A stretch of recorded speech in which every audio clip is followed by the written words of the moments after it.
Welcome to this podcast. In this podcast, I'll be talking about Mercury's placement in Scorpio. Now, I'll start the podcast by delineating what Scorpio is. I have a lot of Scorpio podcasts already, and anyone who's really interested, just follow the links on my channel and you can find all the Scorpio themed videos and podcasts. But notwithstanding that, I'll still give a delineation of what the Scorpio archetype really is, and then I will conclude by showing how Mercury comes out of this archetype and what that exact relationship is. Now, the aim of these podcasts is to cast light on the dynamics of personality, what I call psychodynamics. Now, I didn't invent this term. You can find this term somewhere in the literature. But the term is apt in describing what it is that the mind actually does. The mind is a dynamic structure, and it's the type of dynamic structure that we have never seen before in terms of being replicated across nature. There is a similarity when you look at the behavior of nature or the cosmos on very large scales. So it is interesting to find that type of behavior packed within the cranium of a human being. Okay, now this is what it means for human beings to be the cosmos. All right, because the behaviors, these psychodynamical behaviors, are the same behaviors that play out in the rest of the cosmos, and that shows that there is a relationship connecting the two. Some might even think that the relationship is as simple as the fact that human beings developed and evolved under the cosmos, but it is a lot deeper than that. And in this podcast, I want to be able to shed light on some of the ways in which it is a lot deeper than that. Now, when we go to the archetype of Scorpio, we talk about Scorpio being a search for another part of the self. Now, when I say another part, what I really mean is human beings come in male, female. That's what I really mean. And male, female doesn't mean that there is a male and then there is a female individual entity. No, I'm talking about androgyny. The soul of a human being, or the archetypal nature of a human being, is androgynous, containing male and female. In fact, I don't want to call it a soul because I don't want to get into religious, concepts here. I don't want to conflate the two terms, but I'd refer to it as the archetypal nature of man, right? And this is no offense to women. When I say man, I'm really referring to humankind as a whole. The archetypal nature of man really has no sex because male and female fuse together into a unity, and so there's no yearning one way or the other. Now, most people, when they're born, they don't remember this. But when you have significant placements in Scorpio, that memory, at least fragments of it, follows you down to earth. And your entire life story contains different types of connections to that memory. That's what it means to have significant placements in Scorpio. I'm talking about the personal placements now, not, once you cross the orbit of Saturn, then you're into something else entirely. And so, what does it mean to be born with fragments of this memory? It means you're aware that there is a lack of completion in you. And it is such a propelling and a compelling fragment of memory that it forces you to start replicating certain types of behaviors. And one of those types of behaviors is that you begin to search for this other part of you, this other half of you, without really knowing what it is that you're searching for. And when the child is born, they are born with this fragment of memory, but they don't know what it is. And most people live their whole lives without knowing what it is. But doesn't mean that it doesn't affect their behavior. They start looking for this other half. And they're afraid initially because they have no idea what happened to this other half. So all Scorpios come with a prepackaged fear of the world. They fear everything because they don't know what's going on.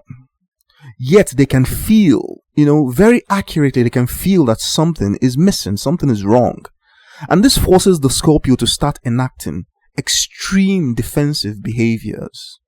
Okay, because the Scorpio intuits at a very deep level that if this other half of me is missing, maybe likely dead, right? Then the same thing can happen to them.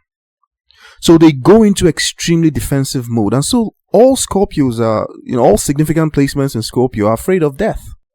And so in order to protect the self from this, the Scorpio wants to understand what is going on around its environment all the time. It wants to know what's happening. It wants to know the motive of others. And so it begins to train its consciousness in ways of eliciting what the motives of others really are. It probes. And the result of all of this is that within the Scorpio, there is a poise, a natural poise, right? And that poise is brimming with withheld sexual tension. And the reason it happens because if the Scorpios are afraid of death, then the natural, instinctual, defensive mode against death is life. And so the Scorpio is primed for the creative generation of life through the sexual act. But that's not just all. The Scorpio wants to know the truth about existence because obviously this thing I've been describing is not really articulated in the mind of the Scorpio. It is felt as a vague threat. That's all. And so the Scorpios are aware of danger all the time. It's instinctual. It's beyond their conscious control. And so what happens is that the Scorpio uses this penetrative ability, this desire to understand what is going on. It uses it to probe reality, to search, to question. And every time it questions, what it is doing is opening up the space whereby it can probe even deeper. What it's trying to do is get to the very source of existence, to understand why, what happened to it. All right, to try to understand this thing that I'm describing right now. Where's the other side of me? What happened to it? And why was the scission performed? Now, the Scorpio doesn't know this. And so by searching instinctually like this, they get to uncover the mysteries of nature. They're drawn to all the mysteries. They try to unravel them because it is part of this instinctual drive. And the Scorpion uses the orgasm as a vehicle for the simple reason that the orgasm can transport them to where they can confront the source, the truth.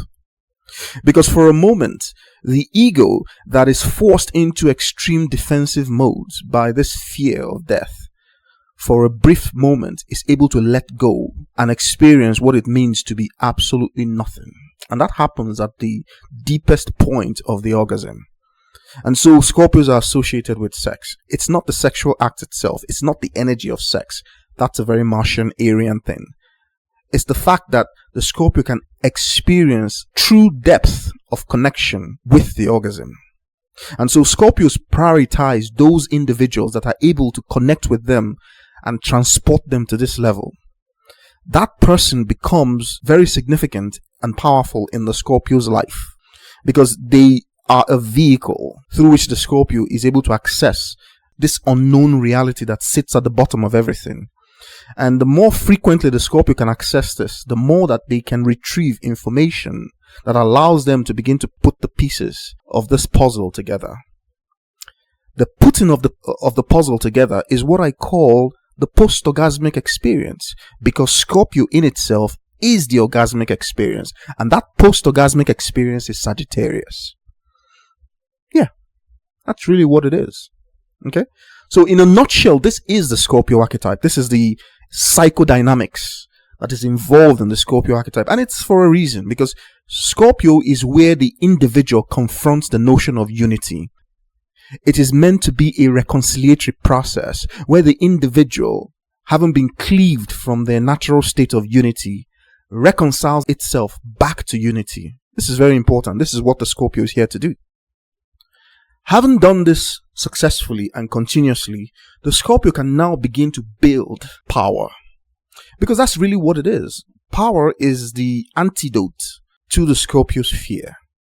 I have a podcast on the metamorphosis of fear into willpower that is for Scorpio rising. But this generally appears to all significant placements in Scorpio. Now, the power to be built depends on what is in Scorpio. The functional lights, which we call planets, constrains what that power is going to be. For the rising sign, it is more, I would say, important. Why? Because the rising covers everything. Okay? And then comes second most intense, which is the moon in Scorpio, before you get to the sun in Scorpio. And the reason why I skip the sun, and prefer the moon in Scorpio in terms of intensity is because Scorpio, the instinct, right? The primordial instinct itself is beyond self-consciousness. Okay? It's deeper than the act of bringing together the nature of I in the head. Because that construction of I is a relatively recent phenomenon which human beings learned to do relatively recently in their evolutionary history. So we're not fully solar conscious beings yet, because it takes a lot of energy from us to maintain the focus and the attention that we describe as an I. And when we're not doing that, we're falling back into the lunar sense of self, which is a more distributed, more instinctual sense of self, all right, which is the way most of the creatures on this planet are. And so with the sun in Scorpio, you're only able to activate Scorpio when you're chasing motives, when you're engaged with the executive ability that represents the topmost layer of your brain. Okay? And so all the behaviors described by the Scorpio archetype comes from this root that I've described. And the interesting thing is that for most of the Scorpios existent, they have no idea what's going on.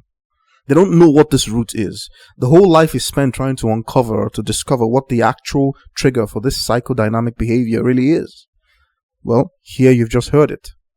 So that what the Scorpio really is looking for is truth. And then that's where the whole thing just begins. Because the dilemma involved, or the dilemma that is within the Scorpio personality archetype, is that the Scorpio is compulsively, obsessively attracted to the same thing that they fear the most. Yeah. They're compulsively, obsessively looking for that truth, but they're also terrified of it. Because while they are on Earth as human beings, they do not have access to this other. And so they have to make do with the next best thing, which is to find another human being, usually someone they have to learn to trust, and someone that can also trust them. They have to find another human being to plug this gap. But you see, the human being will never be that which is missing, because the human being is their own reality also. So they're separate. They have their own reality system that they're plugged into. So what the Scorpio tries to do, most oftentimes leading to failure, is to integrate this other human being so thoroughly into their reality that they plug the gap of the one that is missing. And that's where all the problems start, because there is nobody who can survive such an intensity. There is no human being that you can plug so exactly and so thoroughly into your world. The intensity will destroy that person, will destroy the relationship, because they are their own person. And so the Scorpio has to understand this. And after a series of errors and, backfired transformations, leading to a whole lot of pain, because of betrayals and all that, or what they perceive to be betrayals, because the act they're trying to perform really is unrealistic. And that is part of the life lesson. Okay? That is part of the life lesson, that in order to be powerful, you do not need to control people. You do not need to take their own power from them. You can develop your own power. Okay? That's really what it is. And so the best way the Scorpio is able to wield power is not through coercion or acquiescence or whatever you want to call it, because the external form of that looks like terrorism. Okay? Rather, power is something that is best conferred on you. And people give you power because they give you the ability to influence them. And they do so willingly because you are willing to put yourself out for them. That's the true nature of scorpionic power when it becomes an eagle or the phoenix. Okay? Usually Scorpios learn about this after a great pain, a series of pains that really, go to the heart of who the Scorpio personality is.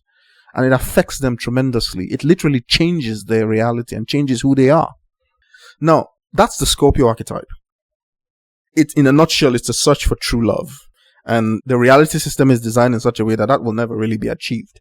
You have to be able to settle for the next best thing. And in so doing, realize your own power. Now, what is Mercury? I don't think I've done a podcast on Mercury before, because it is so close to the sun. It's very hard to find Mercury so far away from the sun, even in the astrological natal chart. Okay? And most astrologers refer to Mercury as the emissary of the sun, so that whatever the sun really is, it remains an incomprehensible mass without the mercurial instinct, to actually help the mind to clarify what the sun truly is. And so without Mercury, everything boils down into chaos, into superstition, into all sorts of nonsensical things. Because what Mercury really is the connection between different aspects of reality that yield what we describe as a mind. So that what the psychodynamics really is mercurial, because it reveals the structure that is already inherent within reality. And by connecting different aspects of reality together, humankind is able to be revealed to this structure, and this structure reveals to humankind, so that there is a connection. Now, that connection has always existed, but the human does not know about it. And that knowing, that is the dynamic of Mercury. It allows human beings to distinguish within the confines of instinct, to separate the instinctual drives into categories, so that the relationships that these categories form with themselves become understood. And that is the nature of what self-consciousness is. It is the nature of the mind, all right? And our minds distinguish us from the other creatures on this planet. The fact that we can relate things to each other. And the archetypal form of relationship between things is number. That's what distinguishes us as creatures of self-awareness. We understand the nature of these numerical relationships, and upon that we can construct an entire edifice of knowledge, of understanding. That is the mercurial instinct. Okay? But make no mistake, it is the sun that reveals the ability of Mercury to perform this function. So that if you truly want to understand what the connection that Mercury signifies, you have to look at the sun. Because the only thing Mercury does is to convey, as an emissary of the sun, is to convey this instinct down to the human. So it is the sun that drove the ability of humankind to recognize themselves. That's really what it is. And so if you want to understand where human civilization came from, because human civilization really is the ability to recognize these numerical relationships. That's what it is, because the moment humankind became self-aware, that was the beginning of civilization. And it didn't happen at once. All the early hominids didn't just become self-aware. That's not how it happened. These were gradual changes. So you can envisage, or you can imagine, reality system where all these hominids in different parts of the African savannah, self-awareness was blinking in and out. So for brief moments or under brief conditions, maybe even duress, the hominid will be able to access a mind that allows them to survive better.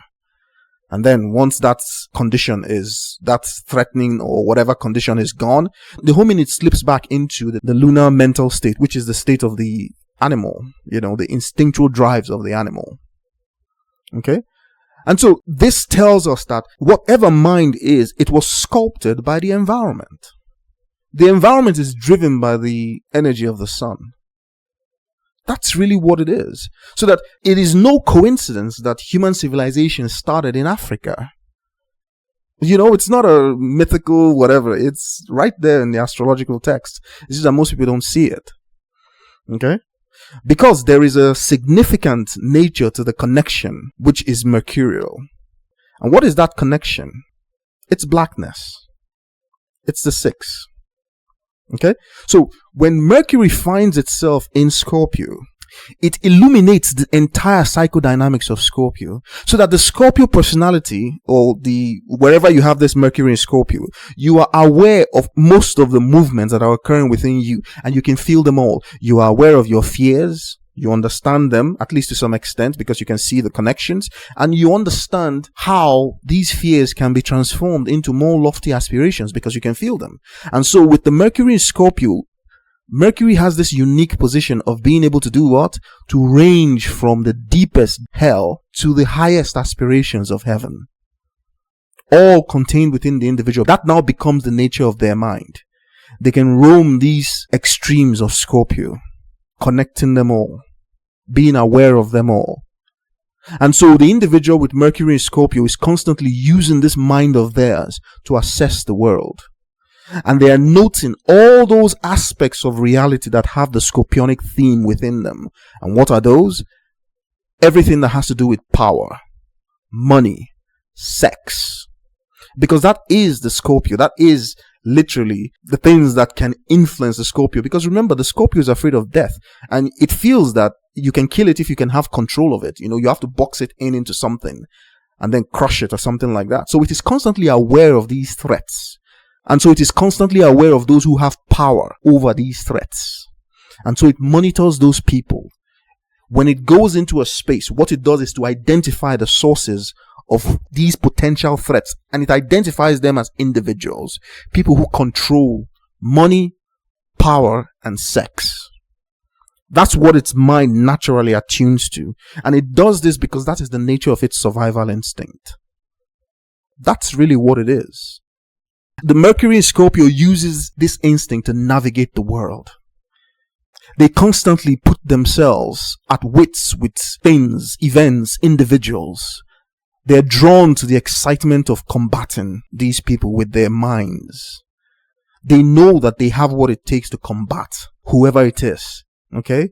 They can feel all the strategies. They know how to implement these strategies. They can think about them. They perceive them.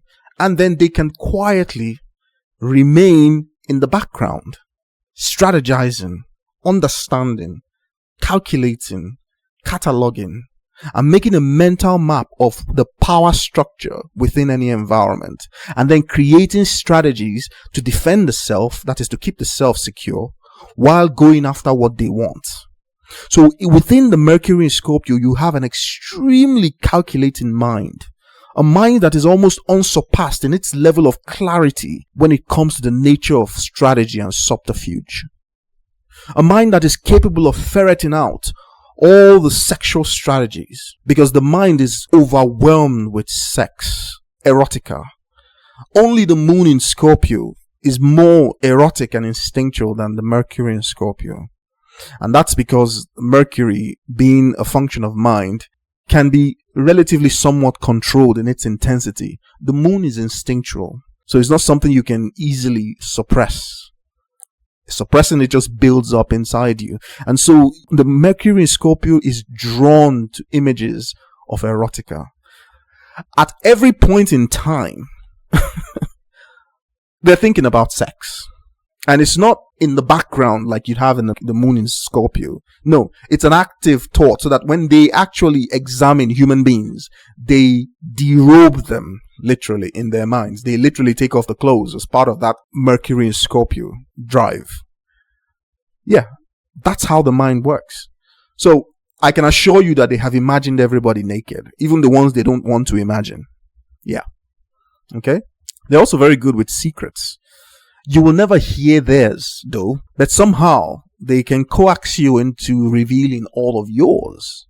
And they like the fact that they can be in such a position to know your vulnerabilities, and yet you don't know anything about theirs. Because what the Mercury in Scorpio really is doing, especially in the early stages before these transformations have kicked in, they are experimenting with various ways of acquiring power, because the Scorpio already knows that they need to acquire power. That's never the issue. The issue is how they acquire the power, because every time they try to acquire the power egotistically, it always backfires. They try to undermine other people as a way of achieving power. They may be short-term successes, but in the long term, the medium to long term, it always backfires. And that is the nature of the Scorpio personality. And the problem with Scorpio is that it doesn't learn from experience easily. So it keeps trying to replicate the same thing over and over and over again with the same painful realizations until it eventually learns. Now, the distance to that learning point, that's what typifies the Scorpio's pain and transformation. Usually it is encoded within a natal chart. You can see, how much time is required for them to actually come to this realization regarding their own power. Okay?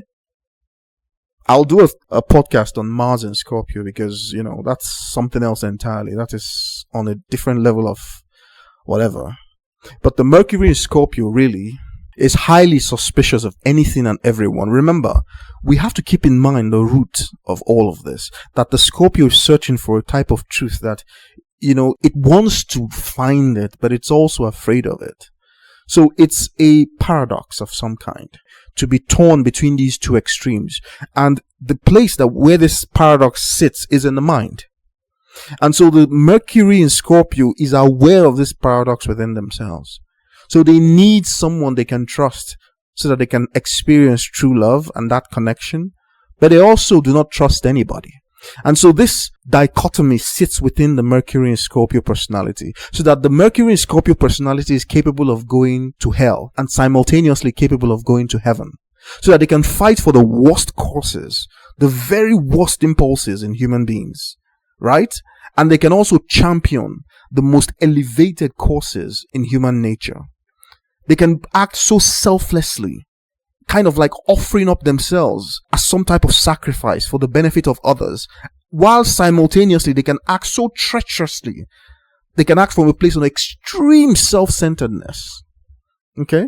And that's the range I'm talking about. And that is because of this paradox that sits within the mind. And they're both of these things. It just depends on what they consider to be their current state of awareness. I mean, you need to imagine a mind that is so clear that they can see the details of exactly how to puncture your reality. They can wound you very swiftly with verbal assault. They can use their minds to embarrass you completely because they can see all your weaknesses. They can see that which you're trying to hide. It's strange because the thing that most people try to conceal the most is usually where they put in so much effort, so it's evident. It's a paradox in itself too, you understand? But that's the mind of Mercury in Scorpio. They can see exactly where your power is derived from, and they know exactly how to wound you. They won't destroy you or kill you because there's no fun in that. They will puncture you to wound you, and they will deny the whole thing, and then when you're about to get on your feet again, they'll puncture you again. You know, Mercury as an instinct is amoral. It doesn't know good or bad. So that's why in astrology, Mercury is often considered a trickster, anthropomorphized as a little kid. Very powerful, very quick, but still a kid anyway. You know, so he loves to play these games. And in Scorpio, in the unevolved Scorpio, right, the one who's still awaiting these transformations, the capacity for these games, these horrendous games, is just, you know, it's really large, because these people derive joy from hurting others in a sense. That is when they're still operating at that very low level. But because the games backfire, right, they do in the medium term. In the short term, there may be slight gains here and there, but in the medium to long term, all the games backfire. And this serves as an important lesson for the Scorpio personality. The pain becomes so much after a while that the only person they have ended up truly hurting is themselves.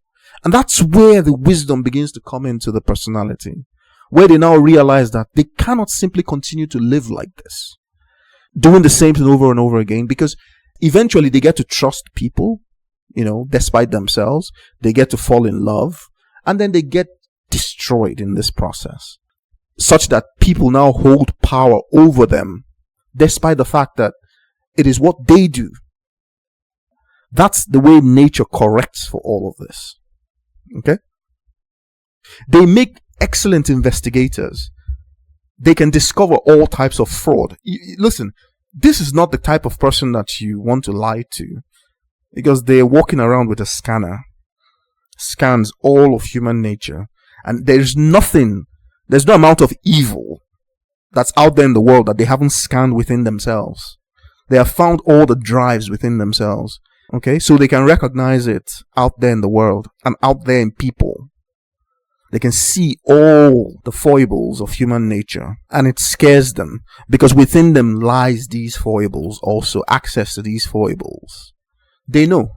And so there is some type of restraint within them, whether they like it or not, because somehow they know instinctively that all these games will backfire. They are fascinated by mysteries. In fact, one of the ways in which to drain this Mercury and Scorpio energy is to delve into research, to dig, because that is the natural instinct of the Scorpionic archetype, is to dig below the surface. And so if they can channel this into something constructive, either, like I've said, either in finance as a fraud investigator or an insurance fraud investigator, you know, or something that is extremely complex that they can drain their mental energies into, or maybe some type of law enforcement agency, they can make excellent detectives, you know, excellent investigators, that is unsurpassed in their ability to ferret out what the truth is. Okay? They make excellent undercover agents because they can keep up a mental deception for quite a fair bit. The tenacity of Scorpio in this respect is something that is very formidable. The only person who is capable of maintaining an illusion longer than these people are those with significant placements in Pisces, especially the Pisces rising. They are drawn to the occultic like a fish is drawn to water. The occultic, that is the nature of things that are hidden, holds an inescapable attraction for them, an allure that they cannot resist. They are drawn to the darkness of it all. Darkness is figurative in this case.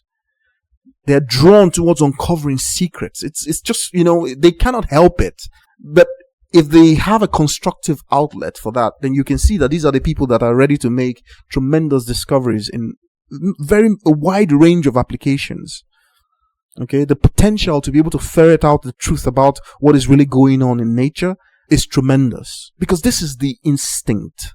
And that instinct has now come into the area of the mind with Mercury in Scorpio. Now, if you're dating somebody like this, please don't lie to them. Because if you do, they will know, but you won't know. And that's where the whole drama starts. Because the Mercury in Scorpio personality goes into ultra defensive mode. They now realize that you are a threat to them. And there's no telling how they're going to respond. But I can assure you that it is going to be some elaborate scheme with revenge at the end of that scheme. So that's the way these things work.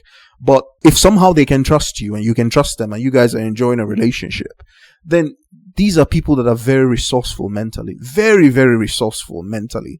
They can repair situations, complex destructions. They can find a way to untangle it. Now, the only people who are capable with such dexterity of mind, who can match the Mercury in Scorpio, is the Mercury in Virgo. And those ones, it's because they have this patient, analytical method and process that they can follow. The Scorpio is just sheer brusque and brutality of the power of the mind to just tunnel their way down into whatever it is that lies underneath with a tenacity, a very strong resourcefulness and tenacity. They have an instinct for what is being concealed. So that allows them to ferret out a lot of secrets. So they can fix almost any type of situation. They can breathe life into it by fixing it. They know exactly how to fix things. And you'll often find them tinkering with something somewhere. Some of them even have long-term projects, things that they tinker with, or they have long-term pet mysteries that they're constantly trying to resolve. It is very important for the mental health of the Mercury and Scorpio personality to have a constructive outlet. I cannot say this more often than I'm doing right now. They need a constructive outlet for that pressure in the mind. Getting them to talk about the way that they really feel is almost impossible. So don't even go there. Some of you can try. Maybe you can get success or luck with them. But they are naturally concealed. It's just the way their mind works, okay? But there are other ways to infer from the Mercury and Scorpio personality what their mind is really doing and how to make them more comfortable. They must have something they're digging somewhere. And so it is very important, if you have a child with Mercury and Scorpio, that you engage them in constructive outlets where they can use this tremendous power of their mind to understand things that could be really complex. Mathematics is a very good area, but the Scorpio is a feeling creature, not an earth-like creature or a Saturnian creature. It's a feeling creature. And so it is necessary that this Scorpio emotion, this contradiction that is generated deep within the Scorpio, be given mercurial outlets, and they must learn the value of morality and ethics, and that job usually falls on the parents. Otherwise, you are going to create monsters.